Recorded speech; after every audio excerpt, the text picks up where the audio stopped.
The young and the restless spoilers. No one on the train fully understood the gravity of what they had boarded.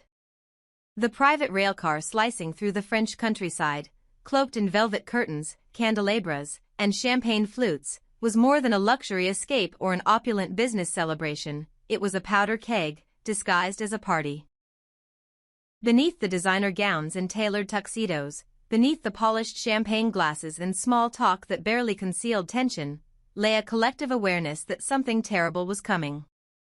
And at the center of it all stood Aristotle Dumas, a man whose charm had once masked his malice, but whose mask now cracked under the weight of his unfulfilled vengeance. He prowled the train like a caged predator, the veins in his neck pulsing with frustration, his smile no longer convincing. The evening was meant to be his crowning moment, a symphony of calculated humiliation, vengeance, and revelation. But the pieces refused to align, and now time was slipping through his fingers like ash. His enemies weren't falling into place as expected. His allies were hesitant.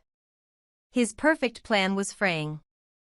The train thundered forward, but Dumas remained in place, paralyzed by the realization that control was slipping away.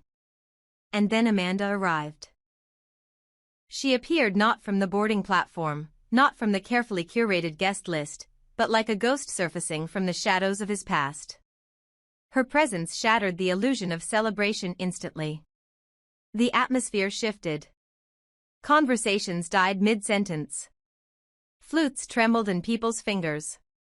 Amanda's face was pale but resolute, her eyes scanning the room with desperation and defiance. Without waiting for permission, she climbed onto the small bar platform at the center of the car and raised her voice, not with drama, but with urgency. "You need to get out," she declared. "All of you. He's going to destroy this place. He's not who you think he is." Her voice cracked not from fear, but from the weight of the truth she had carried for too long. The crowd recoiled as if slapped. Not one soul on that train doubted her sincerity. In a space so filled with suspicion, Amanda's warning didn't feel like hysteria, it felt like prophecy. Victor stiffened. The steely patriarch of the Newman family had faced down titans of industry, mobsters, and worse. But this was different. Amanda's eyes held a darkness that even he couldn't dismiss. Beside him, Nikki's fingers dug into his arm. Her body was trembling, but she was trying to mask it with poise. The two exchanged a glance that said everything. They knew Amanda wasn't someone who made wild accusations. If she was here, interrupting a Dumas-hosted event and daring to challenge him in front of everyone, it meant one thing: they were all in danger. The silence was soon broken by the slow, deliberate footsteps of Aristotle Dumas himself. He emerged from the adjoining car like a demon summoned by truth. His smile was now twisted, and the sheen of sophistication had long since evaporated from his demeanor. "Amanda," he drawled, his voice venomous but calm. "Always so dramatic. Can't you let people enjoy themselves before poisoning the air with your paranoid delusions?" Amanda didn't flinch. "Tell them who you are," she snapped. "Tell them what you're planning to do to them." "Or should I?" A murmur erupted through the guests. Jack Abbott's jaw tensed as he looked between Amanda and Dumas. Lily's hand found Billy's instinctively. Abby stepped forward, her eyes narrowing, suspicion blooming like a fire. Summer and Kyle huddled near the door, shielding little Harrison, who had luckily fallen asleep in a back cabin before things escalated. But it was Claire, calm, icy Claire, who voiced what everyone else was too afraid to say. "You're not Aristotle Dumas, are you?" The man who had claimed that name for over a year paused. Then he laughed. It wasn't a laugh of denial, it was a confession. Amanda's voice turned cold and steady. "His name isn't Dumas. That's a facade. He was born as someone else, someone whose family was ruined by the Newmans, the Abbotts, and the Winters years ago. He has spent a decade changing his face, his accent, his identity. He's not a businessman. He's a weapon." Everyone froze as the words sank in. Amanda pressed forward. "He planned to lure you all here, where you'd be isolated and vulnerable. He installed blackout protocols, signal jammers, security overrides. This train isn't just a venue, it's a trap. Victor stepped forward, his tone grave. What is your real name? But the man who called himself Dumas only smiled. Names are meaningless, he whispered. What matters is legacy. Yours ends tonight. With a subtle hand motion, he activated a hidden console embedded into the bar. A low hum pulsed through the walls as lights flickered. Suddenly, the train doors sealed with metallic snaps. Red emergency lights replaced the soft golden chandeliers. The velvet walls seemed to grow darker, the windows fogging over as fear settled thickly over the room. Amanda turned to Nikki, her voice urgent now. There are compartments beneath this car with enough sedative gas to knock out a stadium. He intended to release it once the train reached a speed from which no one could safely escape. He wanted to film it, watch you all collapse before his eyes. The horror was too much to absorb all at once. Nikki stumbled backward into Victor, who barely caught her in time. Lily let out a stifled cry as Billy lunged toward the doors. But they didn't budge. That's why I came, Amanda said, her voice cracking. I stole the override codes. But we have minutes, maybe seconds, before the system adapts and locks us out again. The group erupted into movement. Devin helped Amanda navigate the security interface while Nick and Adam pried open access panels. Phyllis, never one to panic, took control of the frightened guests and directed them to safer parts of the train. Summer shielded Harrison. Diane clung to Jack. But as chaos roared, Dumas moved like a shadow toward the control booth. His mission had changed, from revelation to annihilation. And he would not let Amanda steal his reckoning. Victor cornered him first. The two men, one forged an empire, the other in revenge, stood face to face. You're angry because you were ignored, Victor growled. But you don't get to rewrite history in blood. Dumas didn't blink. You wrote my family's obituary in ink, he whispered. Tonight, I return the favor. The train swerved sharply as Adam yanked emergency cables. Sparks flew from the walls. Amanda screamed something unintelligible. For a second, everything blurred. And then, a sound. A click. A hiss. The gas vents began to open. Devin slammed his palm on the console, sweat pouring down his temple. I need 5 more seconds, he shouted. The crowd was coughing. Some had collapsed. Nikki swayed. Harrison cried. Amanda was on her knees, trying to stay awake, fingers dancing over the controls even as her vision tunneled. Then, silence. The lights returned to white. The doors hissed open. Fresh air poured in like a tidal wave of salvation. People staggered out, coughing, gasping, some weeping in relief. And Dumas was gone. Only Amanda knew where he might have disappeared to, because she had once loved the man he used to be.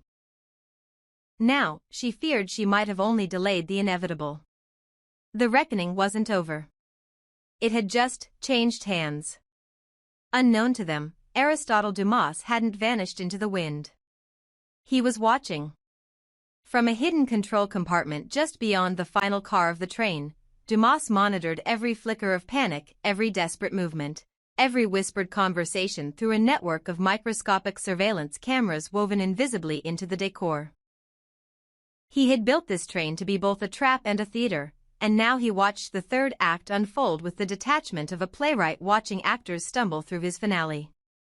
He had installed the cameras not simply to monitor the guests, but to savor their downfall. Yet what he saw now unsettled him more than he expected. Amanda, bloodied but unbroken, stood amid the chaos and bared every secret he had tried to keep hidden.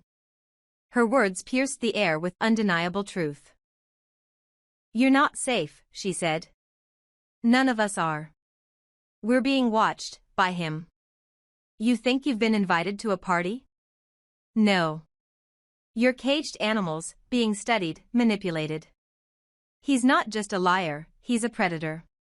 And I know his name.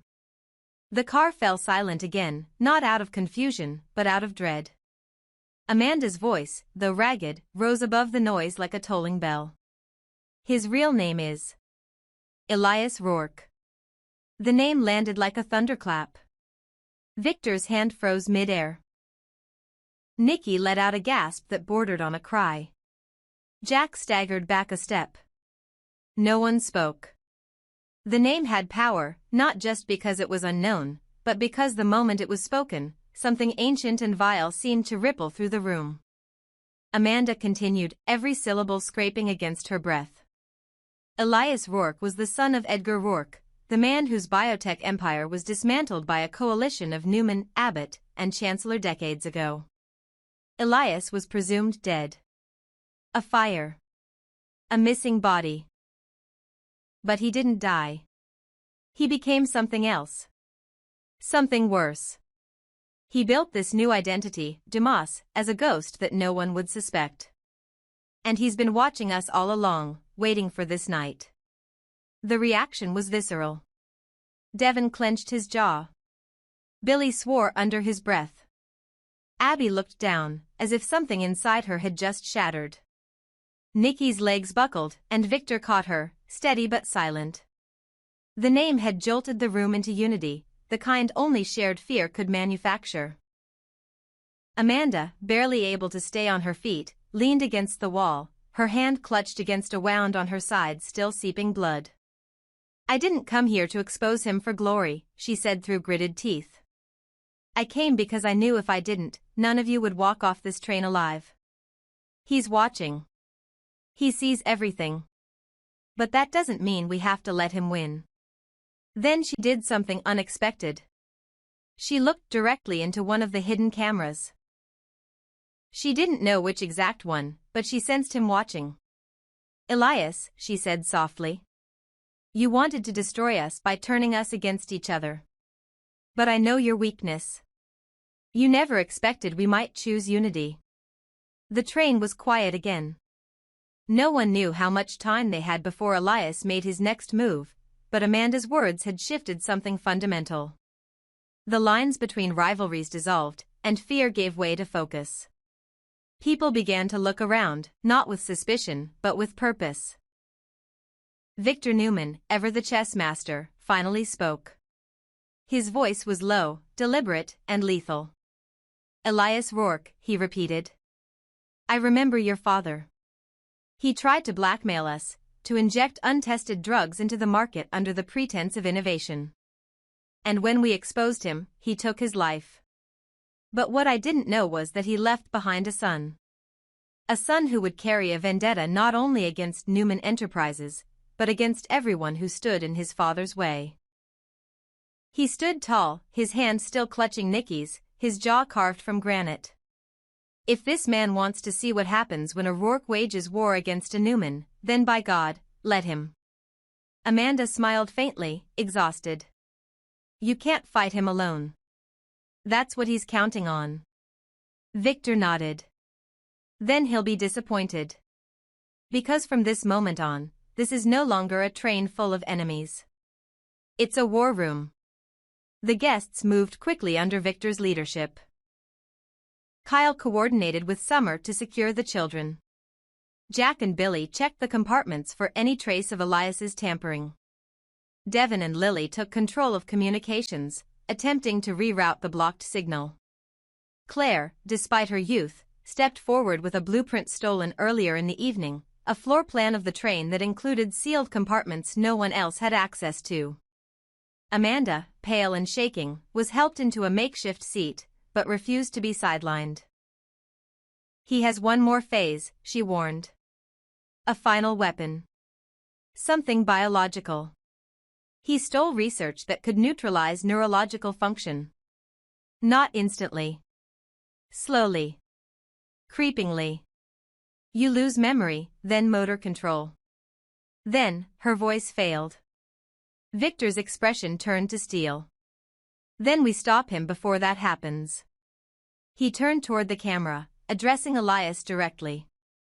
You want revenge? You came to the wrong place. Because now you've given us a target. You are not a god. You're just a boy who never got over the fact that his father was a failure.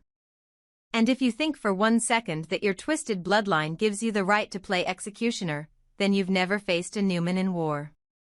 And somewhere, in the shadows of the train's black belly, Elias Rourke, once Aristotle Dumas, watched, frozen, his knuckles whitening as Amanda's betrayal and Victor's wrath spiraled into something he hadn't calculated. This was no longer his game. This was war.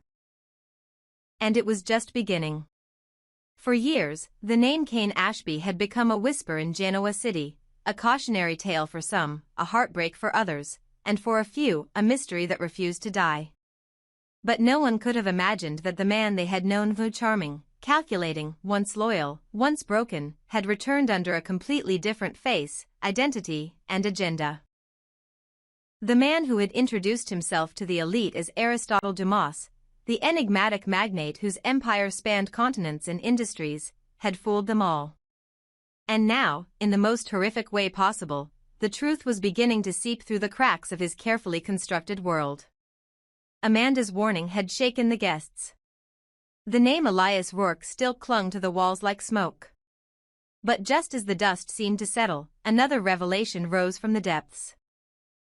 This one even more personal, more intimate, and infinitely more devastating. It wasn't only the man's plans that were fake. His very existence, his face, his voice, had been part of a deception that reached back into the heart of Genoa City's most fragile relationships. Because Aristotle Dumas, the brilliant puppeteer of this nightmarish train, wasn't some unknown villain. He was Cain. Or at least, what remained of him. Victor was the first to catch the subtle thread. A hint in the voice during one of Dumas's surveillance taunts, which flickered through the speakers of the train as he watched them from the shadows. It won't be long now, the voice had said. Smooth, American. Not Australian. Not even trying to be. Victor, a master of war and legacy, had heard enough lies in his life to recognize the deliberate pruning of identity. And when Amanda dropped her final bombshell, all the pieces locked into place. His real name isn't Elias Rourke either, she said. That's what he wanted me to believe at first. But in the days I spent in captivity, I saw what he was hiding. The files. The surgeries. The records. The lies. And the one name that kept coming back, over and over again, was Cain Ashby. Gasps rippled through the room like tremors. Lily's face turned ashen. Billy froze. Jack let out an audible curse.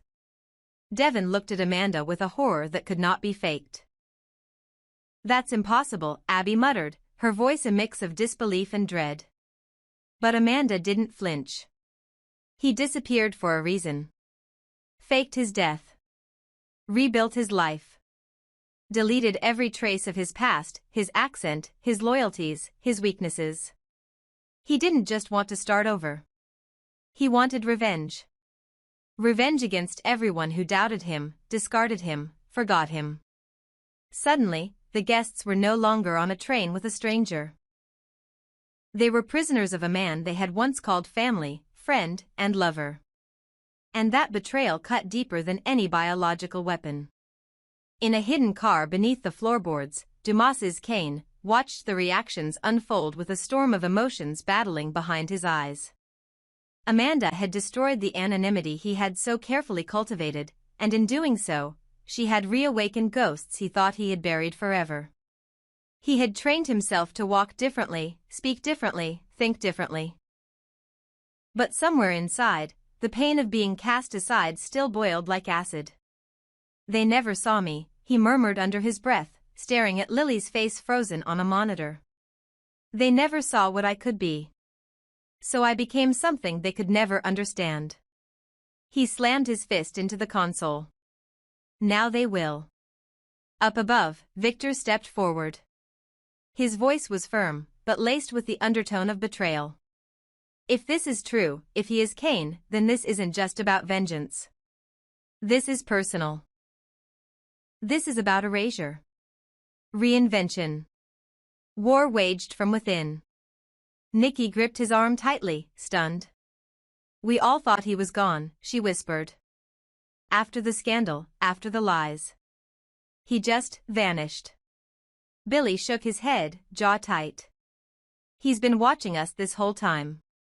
Building this empire, this fantasy, just to destroy us. Not from the outside. From the inside. Lily was speechless, her heart splitting into pieces. She had loved Kane. She had hated him too. But now the thought that the man orchestrating their potential deaths was the same man who once held her daughter's hand in the hospital was unbearable. He was a broken man when he left, she finally said. But this?